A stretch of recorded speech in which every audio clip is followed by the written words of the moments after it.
Hello everyone, amazing पूजा parenting में आपका स्वागत है।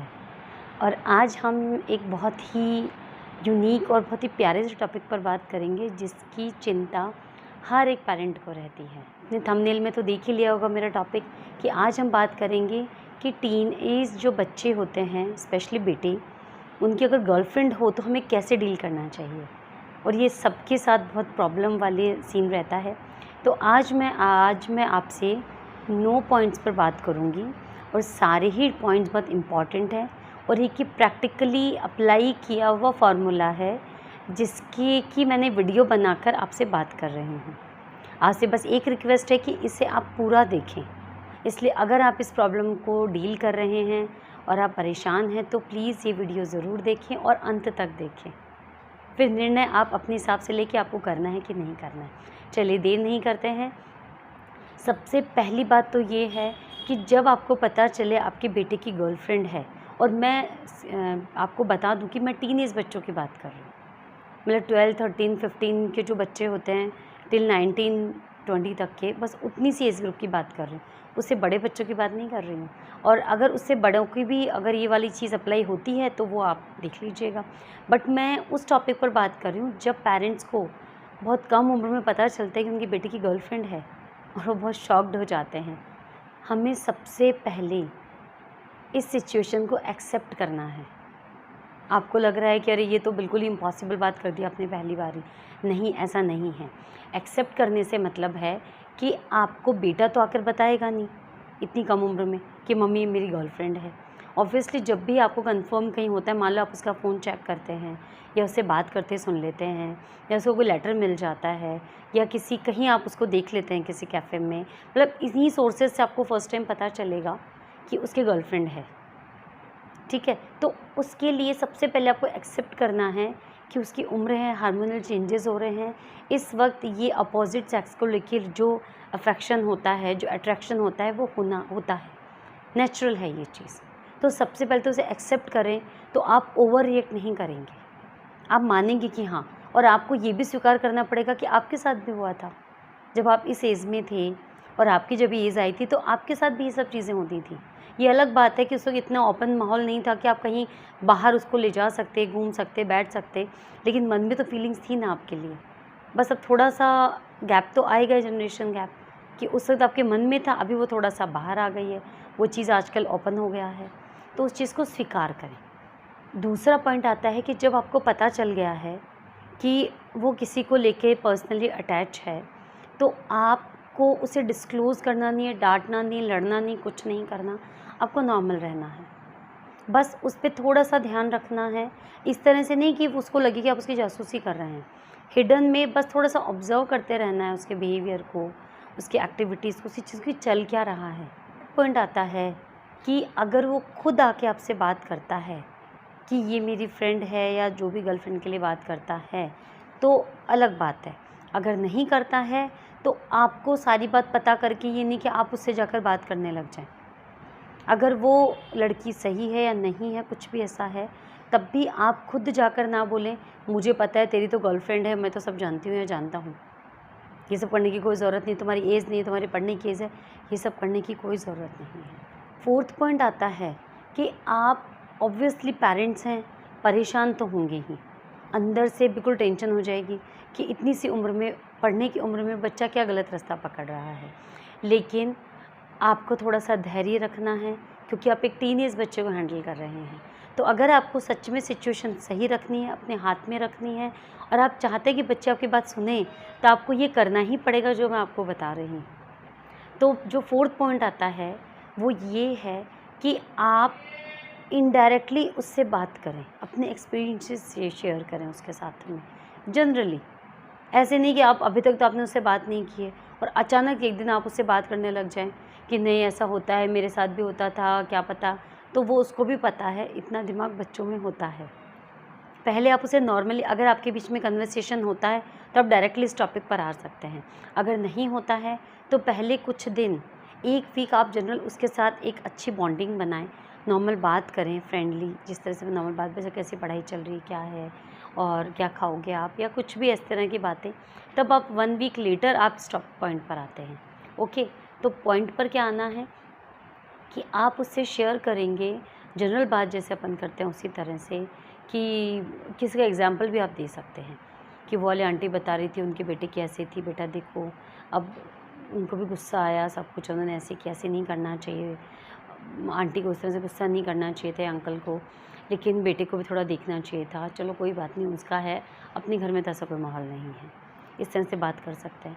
या आप ऐसे भी बात कर सकते हैं कि इस एज में पता है जब हमारी भी ऐसी एज थी तो लगता ही है, मेरे फ्रेंड की भी थी। और अगर आप उससे इतना खुले में कि अपनी भी बात शेयर कर सकते हैं, वो जानता है, जिससे आपकी फैमिली में कोई प्रॉब्लम नहीं हो, तो आप अपनी भी बात शेयर कर सकते हैं कि हाँ, जब मैं इस उम्र में था या थी तो ऐसे किसी को पसंद करते थे और फिर नहीं हुआ, फिर बाद में लगा कि यार क्या मतलब था, ये तो टाइम बीइंग था, उससे हमारे करियर पे भी इफ़ेक्ट पड़ रहा है, पढ़ाई भी डिस्टर्ब हो रही है, तो फिर दिमाग उधर से हटा लिया। ऐसा करके मतलब सिर्फ यही नहीं, आपको और बातें भी करनी है उसके साथ में आप इस तरह की बातें भी उससे कर। 5th पॉइंट सबसे इम्पॉर्टेंट ये पॉइंट है कि जब आपको पता चलता है कि बच्चा रिलेशन में है तो आपको उस पे रेस्ट्रिक्शंस नहीं लगाने हैं। सबसे बड़ी गलती हम पेरेंट्स क्या करते हैं कि जैसे ही हमें पता चलता है कि हमारे बच्चे के रिलेशन ऐसे हैं तो हम उसे रोक तो सकते नहीं हैं, तो हम इस तरह से उसको कंट्रोल करने की कोशिश करते हैं कि अगर उसको नॉर्मल पॉकेट मनी मिलती है, कभी वो ज़्यादा मांगता है, नॉर्मल भी मांगता है, हम उसकी बंद कर देते हैं। कोई ज़रूरत नहीं फालतू खर्च करने की, और हम उन पे ज़्यादा पता करने लग जाते हैं। अच्छा कितना किराया लगा था? इतना, हाँ ठीक है इतना ले लो। क्या खाना है? अभी क्या ज़रूरत है खाने की? अभी तो नाश्ता करके गया है, बाहर खाना ज़रूरी क्या कैंटीन में? तो इस तरह की जो हम बातें करने लग जाते हैं ना, ये बहुत गंदी होती है, जिस पे नेगेटिव इफ़ेक्ट डालती है। तो पहली बात कि नॉर्मल जो चल रहा है वो रूटीन चलने दें। जो आप उसको पैसे देते रहे हैं, जो खर्चे के लिए खाने के लिए जाता रहा, वो जाने दें उसके पास में। दूसरी बात कि आप ऐसा नहीं आपको पता चले आपका मोबाइल लेने लग जाएँ, उसका चेक करने लग जाएँ, ऐसा भी नहीं करें। जो चल रहा है चलने दें, मोबाइल आप उसका रखें नहीं, वो गलती वो आपको पहले ही करना था। जब आपने उसको फर्स्ट टाइम मोबाइल दिया था, तब आपको उसे स्मार्टफ़ोन नहीं देना चाहिए था। लेकिन अगर आपने दे दिया है तो अब आप उसे लेकर रखेंगे, ये बहुत बड़ी गलती करेंगे। जो जा चल रहा है चलने दीजिए उसे। उसका मोबाइल आप रख रहे हैं, उसको पैसे नहीं दे रहे हैं, परेशान कर रहे हैं, स्कूटी के लिए आप मना कर रहे हैं कि नहीं फिर वो इसको लेके घुमाएगा, ये करेगा। नहीं, आपको ऐसा कुछ भी नहीं करना है, बल्कि आपको बिल्कुल नॉर्मल बिहेव करना है और उससे ये और बोलना है कि बेटा कहीं ऐसा नहीं हो, आपको अगर ज़्यादा भूख लग रही हो, इतनी गर्मी पड़ रही है, कुछ पीते हो, कुछ करते हो, तो बेटा आप ज़्यादा ले जाओ, मुझे आप पे भरोसा है, मुझे पता है आप कहीं गलत खर्च नहीं करोगे। अगर स्कूटी ले जाता है या वो कहीं ज़्यादा टाइम लगा रहा है कुछ भी, कि बेटा क्या हुआ आजकल आप नोट्स ज़्यादा बना रहे हो इसलिए आपको शायद ज़्यादा टाइम लग रहा हो, कोई बात नहीं बेटा, आप आराम से अपनी पढ़ाई करो, ये एज तो पढ़ाई करने की तो होती है, टाइम लीजिए। आपको घर पे भी किसी फ्रेंड को लाना हो तो आप घर पे लाओ, आराम से यहाँ बैठ के नोट्स बनाओ, कोई दिक्कत नहीं है। तो इस तरह का आपका अच्छा बिहेवियर उसके मन में आपके लिए रिस्पेक्ट बढ़ाएगा, भरोसा बढ़ाएगा। आप समझिए इस बात को, ये बहुत ही एक जिसका नब्ज़ पकड़ना, किसी की बीमारी है, बहुत डॉक्टरों में चक्कर लगा लिए, पता नहीं चला बीमारी क्या है। फिर एक डॉक्टर आपको बता दे कि ये बीमारी है, अगर वो बीमारी का पता चल जाए तो इलाज भी हो सकता है। मतलब उसने उस बीमारी को डायग्नोस कर लिया है, उसने उस बीमारी की नब्ज़ पकड़ ली है कि वो कैसे ठीक हो सकती है। तो वही चीज़ ही हमें करनी है कि ये वाली करने से अपन उसकी ये नब्ज़ पकड़ने वाली बात है कि आप उसके साथ जितना सॉफ्ट लिबरल बिहेवियर करेंगे, अच्छा सा करेंगे, तो आप उसके मन में आपके लिए रिस्पेक्ट बढ़ जाएगा, भरोसा बढ़ जाएगा। तब आप अपनी कोई बात रखेंगे तो वो आपकी बात ध्यान से सुनेगा। नहीं तो जब गर्लफ्रेंड बॉयफ्रेंड वाली बात आ जाती है, ये उम्र आ जाती है, तो माँ-बाप सब बच्चों को दुश्मन ही लगते हैं। मैं आपको बता रही हूँ उनका दोस्त कैसे बना जाए, ताकि आप उनके दोस्तों के इक्विवेलेंट आपका पलड़ा रहे। तो जब आप उनसे कोई बात करें तो वो आपकी बात को भी गौर से सुनें, समझें। नेक्स्ट पॉइंट है कि अगर अब तक आप उसे टाइम देते रहे हैं तो बहुत अच्छी बात है। अगर नहीं देते रहे हैं तो अब उसके साथ आप टाइम बिताएं, पहले से ज़्यादा बिताएं, अच्छी फ्रेंडली बातें करें। वो कम इंटरेस्ट लेगा आपके साथ में, लेकिन आपको किसी न किसी तरह से उसके साथ स्पेंड करना है। चाहे चलो बेटा अपन कुछ बाहर खा कर आते हैं, उस तरह से, या उसके साथ बैठ के टीवी देख लीजिए, कुछ भी आप करिए लेकिन उसके साथ टाइम स्पेंड कीजिए।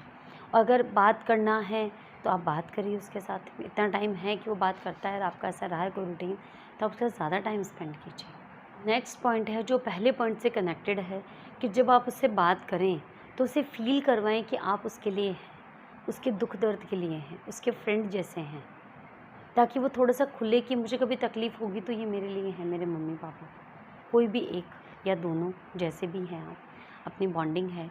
तो इन बातों में उसको रियलाइज़ करवाएं, क्योंकि ये जो प्यार वाली चीज़ आती है ना, चाहे कम एज की हो चाहे ज़्यादा एज की हो, ये दर्द देती ही देती है। ऐसा हो ही नहीं सकता कि कभी दर्द ना दें। कभी कोई बात पे झगड़ा हो सकता है, कभी कोई एक दूसरे से बात करना बंद कर सकता है। बस प्रेमियों के और क्या हैं, यही होते हैं। किसी ने एक फ़ोन नहीं किया, किसी ने एक मैसेज नहीं किया, दुःख में डूब गए भाई, बिल्कुल। और उस दुःख में वो इतना बड़ा ज़िंदगी का सबसे बड़ा दुःख लगता है कि उससे बड़ा तो उनकी ज़िंदगी में दुःख ही नहीं होता है।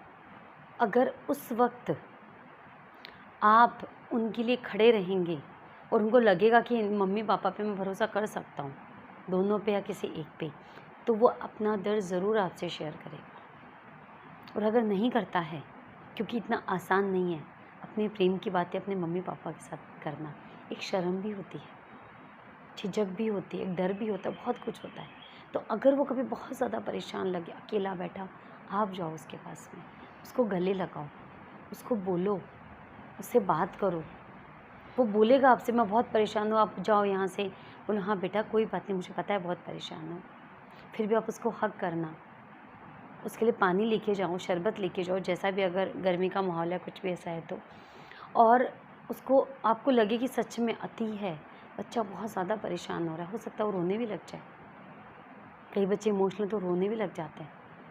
तब आप ये राज उसके साथ में खोल सकते हो कि बेटा आपके मन में कोई बात हो तो आप मुझसे शेयर कर सकते हो, आपकी कोई बात मुझसे छुपी नहीं है, आपका सीक्रेट से सीक्रेट बात भी मुझे पता है। जब आप ऐसा बोलोगे ना, देखना उसके मन में एक ठहराव आएगा। वो आपकी तरफ देखकर कोशिश करेगा समझने की कि सच में पता है क्या सच में यही बात इनको पता है। वो बहुत कुछ अपनी आँखों से समझने की खुल के तो पूछ नहीं पाएगा। अगर पूछ लेता है या आपको लगता है तो आप कर सकते हो। इस वक्त आप उस राज को बेपर्दा कर सकते हो कि हाँ बेटा मुझे पता है कि आपकी फ्रेंड है, आप उसके साथ उस दिन वहाँ गए थे, यहाँ गए थे, उसका ये नाम है, कुछ भी काइंड ऑफ। लेकिन आपको बिल्कुल नॉर्मल कि बेटा कोई बात नहीं, होता है इस उम्र में, मुझे बिल्कुल बुरा नहीं लग रहा है। आप आराम से, आपको जैसा लग रहा है, आप रोने का मन कर रहा है रो, दुःख हल्का हो जाएगा। फिर वो जो बोले बोलने देना, उसको टोकना मत, डाँटना मत, ज्ञान मत देना। आप ज्ञान देने नहीं आए उस वक़्त, उसके दर्द को समझने आए हो, उसके दर्द को बाँटने आए हो। जब एक बार उसे आपका कंधा मिलेगा ना, समझाने को तो उसके बाद समझाना ही समझाना है, पर उस वक़्त मत समझाना जो बहुत दर्द में होगा। आपके लिए वो छोटी-सी बात है, पर उसके लिए वो बहुत बड़ी बात होगी। तो उसकी हर बात को सुनना, समझना, उसको कोऑपरेट करना, क्या मम्मी देखो ऐसा तो होता ही ना, हाँ बेटा होता है, आप सही कह रहे हो। इस तरह से करना है कि उसको हर चीज़ अपने सपोर्ट में लगे। अब जब ये सारी बातें खुल चुकी हैं, तब आपको उस वक़्त नहीं, उस वक़्त नॉर्मल लाइफ़ चलने दीजिए। जब भी नेक्स्ट टाइम अगर वो आपसे डिस्कस करता है, आपको लगता है ऐसी कोई जगह है या अच्छे मूड में वो आपको लगता है, तब आप बात कर सकते हैं कि बेटा आपकी फ्रेंड है, अच्छी बात है, आप सीरियस हैं, कोई बात नहीं, आई विश कि रिश्ता बहुत आगे तक जाए। लेकिन आप एक बात को समझना कि आज आप थोड़े टाइम तो फ्रेंडशिप में रह सकते हैं, लेकिन अगर रिश्ते को आगे ले जाना है तो आपको अपने पाँव पे खड़ा होना होगा। अगर आप अपने पाँव पे खड़े होंगे, बहुत फाइनेंशियली स्ट्रॉन्ग होंगे, अच्छी जॉब कर रहे होंगे, तो अपने आप वो आपके पास आएगी और ये बहुत आगे तक ये रिश्ता जा सकता है। लेकिन आप कुछ करोगे नहीं, कुछ बनोगी नहीं और अपने टाइम इस तरह से मिलने में इसमें ही वेस्ट कर दिया, तो आप कुछ बन ही नहीं पाओगे ना, तब तो वो खुद ही आपके पास नहीं आएगी। आप उसको टाइम दो, लेकिन अभी एक बार अपना 12th क्लियर करके अपनी एक लाइन पकड़ लो। उसके बाद में जब कोई स्टेबिलिटी हो जाए तब आप कॉन्टैक्ट में रहो, कोई दिक्कत नहीं है। बट एक बार थोड़ा-सा आप समझदार हैं, आप खुद ही समझ लीजिए, क्योंकि उस तरह दिमाग लगाने से पढ़ाई में तो आप दिमाग बिल्कुल नहीं लगा सकते हो। हम कितना ही सोचें, लेकिन दिमाग में वो बातें आती ही हैं। उससे मिलने जाना है, उसका फ़ोन आएगा तो, और उसका फ़ोन आएगा और उसका मैसेज आ गया, तो पढ़ाई से बिल्कुल दिमाग डिस्टर्ब हो जाएगा और ये आपके टाइम का सबसे क्रूशियल टाइम है। उससे आप एक ब्रेक लेकर भी बाद में मिल सकते हैं, लेकिन इस आपके करियर का आप ब्रेक नहीं दे सकते। ठीक है? तो इस तरह से अच्छी-अच्छी बातें कर और इस तरह से एक सीक्वेंस में चलकर आप बच्चे को अच्छा रास्ता पकड़वा सकते हैं। इसी उसके नेगेटिव पॉइंट को आप उसके करियर का पॉजिटिव पॉइंट बना सकते हैं कि बेटा आप अगर कुछ बन जाओगे तो वो आपके पीछे आएगी, और अगर आप कुछ नहीं बन पाओगे तो वो कहीं और चली जाएगी। तो एक बार आप इसमें थोड़ा-सा गैप दो, बात करो उससे, अपना टाइम लो, जमकर पढ़ाई करो, मेहनत करो और फिर जाओ, देखना आपका कुछ और ही होगा। आपको डरने की भी ज़रूरत नहीं है। अगर वो बच्चा समझदार है तो अपने आप आगे कॉलेज जाएगा, आगे का करियर बनाएगा, उसके लाइफ में और भी बहुत सी आएंगी। ये तो एक बार हमारी कोशिश है इस बात से उसका पॉइंट हटाने की, और सच में अगर वो सीरियस भी है तो कोई दिक्कत नहीं है। अगर लड़की अच्छी है, वो आगे बनता है, कंटिन्यू रखता है इस रिश्ते को, रह पाता है, तो बहुत अच्छी बात है। तब तो वो बड़ा समझदार भी हो जाए, उसको भी पता है गलत क्या है सही क्या है, तो डरने की कोई ज़रूरत ही नहीं है। सबसे इम्पॉर्टेंट बात तो ये है कि टीन एज बच्चों को सिर्फ समझने की ज़रूरत है, आगे के काम तो अपने आप ही हो जाएंगे। हमें समझना है सिर्फ कि अपना दायरा बढ़ाना है सोच का। ये वो टाइम नहीं है जो हम बिता कर आए हैं, हमें आज के हिसाब से सोचना है, लेकिन पुरानी चीज़ों को साथ लेते हुए। तो ये संघर्ष का टाइम हमारा है, बच्चों का नहीं। बच्चे तो खुले हैं, वही सिंपल से एक खुशमिजाज बच्चे जैसे हम थे कभी। तो उनका बचपन जीने दो, उनको संभालना कैसे है उस पर दिमाग लगाओ, ना कि उनको डांटने पे दिमाग लगाओ। बस आज के लिए इतना ही। राधे राधे, जय श्री कृष्ण।